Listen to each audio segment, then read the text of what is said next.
Bonsoir, bonsoir à tous. Nous sommes à une dizaine de jours de Noël, les magasins ne désemplissent pas et vous le savez peut-être, le budget en moyenne pour ces cadeaux de fin d'année est de 346 €. Mais il existe des astuces pour faire baisser la note. Le procédé est très simple, marchandez, négociez vos produits.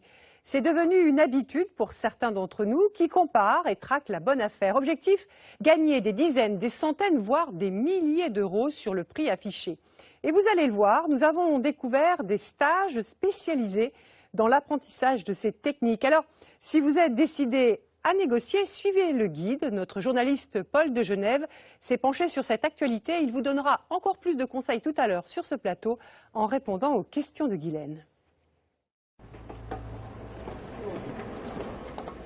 Dans ce royaume du parquet low cost, Abdel Seni, le directeur du magasin, n'en revient toujours pas.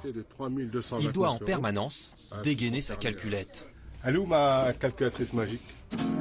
Les clients ont changé. Ils veulent marchander encore et encore. Au mètre carré, vous pouvez me faire un prix peut-être. Si je fais moins cher... Avec le sourire. Non mais on va appeler le boss. Ou l'air grave. Je refais un geste, essayez de... Voilà. Du bout des lèvres. C'est possible d'arriver à 2000 avec les plaintes. Même les plus paisibles sont devenus impitoyables. Comme ce couple de retraités, Jean-Claude et Ghislaine sont venus acheter du parquet. Oui, pour lundi, évidemment. Et ils ne vont rien lâcher. Ah ouais. Donc, ah ouais. C'est bien ou c'est pas bien, là? Ça fait lourd. À la caisse, le couple va demander un rabais. Abdel fait sa première concession. Voilà.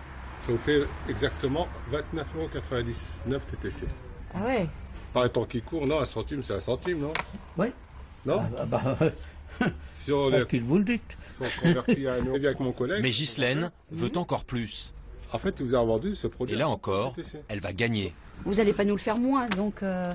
On vous a déjà fait une petite remise. Ah oui. Non, bon. 450, ce serait bien, hein. 450 €, c'est de la folie, hein. C'est-à-dire que nous, on ne peut plus vendre maintenant. Allez, dites-oui. D'accord, voilà. Super, c'est bien. Ça va? En quelques instants, le couple va économiser 150 €. Discuter les prix, ces retraités en ont besoin. Le pouvoir d'achat, il a baissé. Et nous, pour investir, pour avancer dans nos projets, on est obligé de négocier ou dans un endroit ou dans un autre. Hein. Les Français seraient entrés en résistance pour défendre leur pouvoir d'achat. Leur cible, le prix, leur arme, la négociation. J'ai voulu comprendre ce phénomène. Comment les Français s'y prennent pour obtenir des rabais? Quelles sont les règles du jeu? Peut-on tout négocier? Et jusqu'à quel point peut-on faire baisser les prix? Découverte de cette France où marchander est devenu un mode de vie.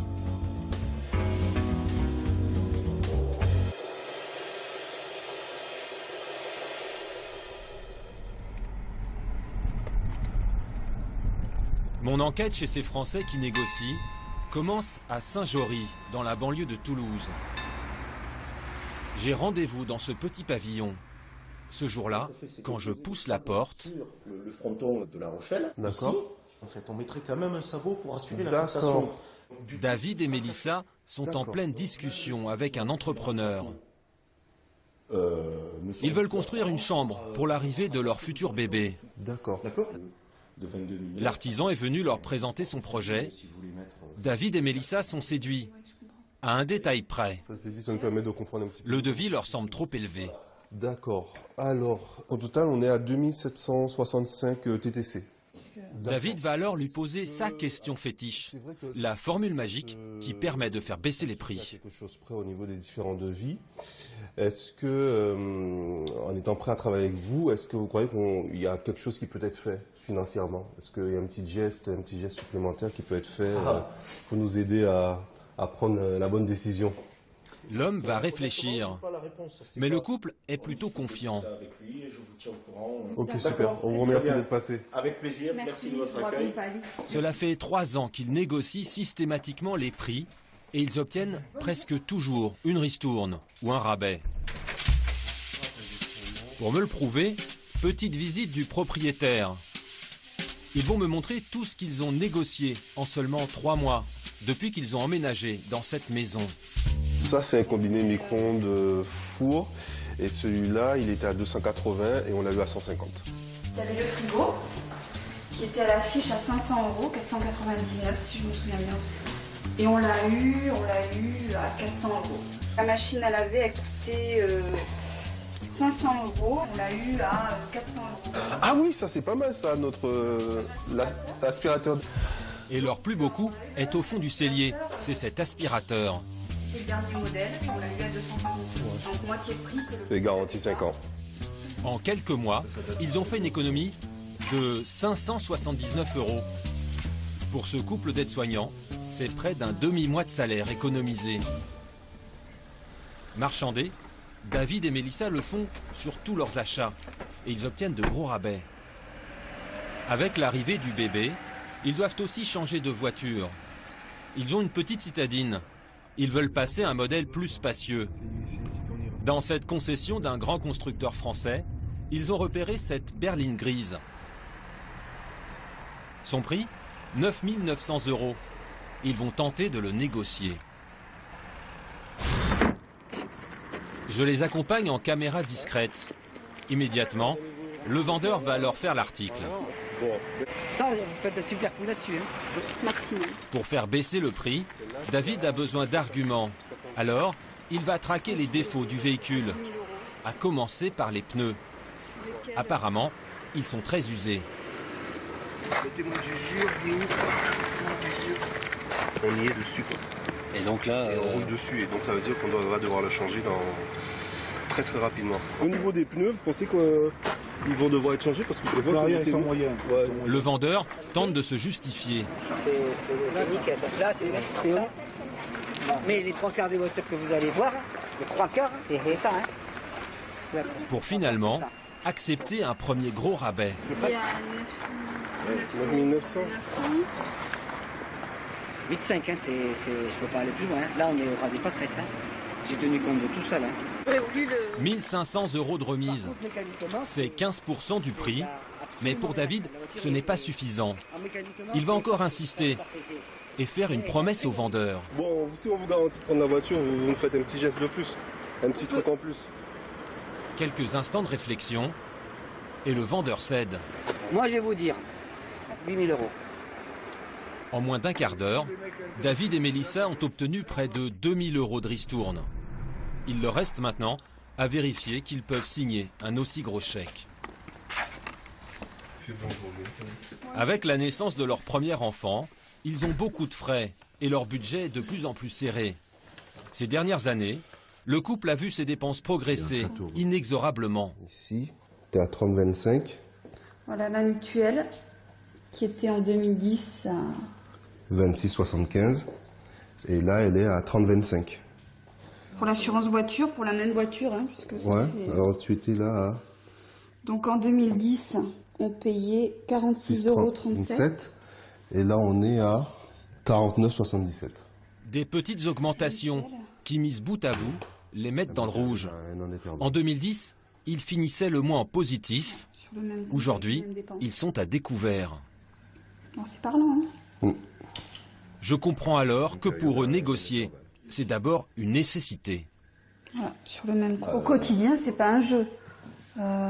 C'est pas une chose qu'on fait, en l'occurrence que moi je fais aisément négocier. Mais c'est quelque chose dont je me sens obligée de faire à l'heure actuelle pour pouvoir conserver mon style de vie, pour pouvoir m'acheter ce dont j'ai besoin. Qu'est-ce qu'on a ici ? La crise économique, la baisse du pouvoir d'achat, serait un terreau très favorable à la négociation. Mais est-ce bien la seule raison qui pousse les Français à marchander ? Pour mieux comprendre cette évolution, je décide de rencontrer une spécialiste des comportements des consommateurs. Diouldé Chartier vient de boucler une enquête inédite sur les nouvelles habitudes des clients français. Elle a découvert que si nous discutons des prix, ce n'est pas uniquement à cause de la crise. La négociation, c'est un comportement archaïque qui a été remis en selle par la rencontre entre la crise et le web. Et le web est un lieu où elle s'exprime particulièrement puisque c'est là qu'il trouve des solutions à la crise. Depuis l'arrivée du commerce en ligne, le prix ne reflèterait plus la valeur des choses. Là, pour un même appareil photo, vous allez avoir, selon l'endroit où vous allez le trouver, des prix qui vont varier de 2300 jusqu'à au-delà de 3000. Donc ça va ancrer l'idée qu'il n'y a pas un prix de référence pour ce produit, que finalement, le prix, c'est celui qu'on arrive à obtenir. Il n'y a pas un prix fixe pour ce produit-là. Donc ça donne très très envie de négocier quand vous allez devant le commerçant. Je comprends désormais pourquoi négocier est en passe de devenir un nouveau mode de consommation. Une manière de vivre qui a ses adeptes et maintenant ses écoles. Ce jour-là, j'ai rendez-vous sur les hauteurs de Nice. J'ai décidé de m'initier à la négociation. Et je ne suis pas le seul. Ils sont une vingtaine à vouloir apprendre à négocier. Des commerciaux, des retraités ou même des banquiers comme Laurent. Quand il s'agit pour nous d'acheter des biens de consommation, c'est vrai qu'on a peut-être tendance à hésiter ou à avoir peur de le faire. Et on s'aperçoit que dans la vie d'aujourd'hui, avec la crise en plus en ce moment, c'est quelque chose qui se pratique et pourquoi pas s'y mettre nous aussi, quoi. Et notre professeure s'appelle Christine Morlet. Formée aux États-Unis, c'est l'une des rares spécialistes françaises dans ce domaine.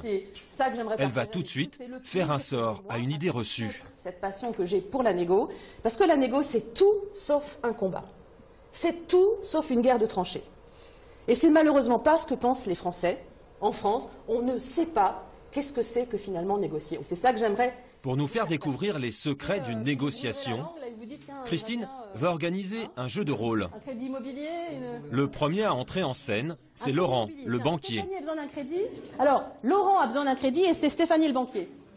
Pour le mettre à l'épreuve, Christine lui demande de jouer un client qui vient à la banque avec sa femme négocier un prêt immobilier. Comment allez-vous ? Écoutez, très bien, depuis la dernière fois que nous nous sommes vus. Très vite, Laurent commet sa première erreur. Il laisse son interlocutrice prendre la main. Compte tenu de la baisse des taux, on est plutôt bien placé. On se situerait idéalement aux alentours de 4%. Hors assurance... Vous m'avez pas fait plaisir, là. J'ai vu. Écoutez, voulez-vous que je fasse venir honnête, une boisson fraîche? Il vient de rater l'occasion de prendre l'ascendant. Pour être tout à fait clair, en regardant ça... C'est celui qui va faire la proposition en premier et qui va prendre le leadership. Vous pouvez nous faire du 3%. Sur 15 ans, Laurent va ensuite faire un deuxième faux pas. Au-delà du taux, que pouvez-vous nous faire Non, là tu lui donnes la main. Si tu lui dis qu'est-ce que tu peux faire pour moi, il va te dire ma reconnaissance la plus totale. Non, demandez ce que vous voulez. de madame gratuite, bien sûr. Voilà. Pour Christine, il est temps de libérer Laurent. Bravo, super, bravo. Et de nous rappeler ce que nous ne devons jamais oublier.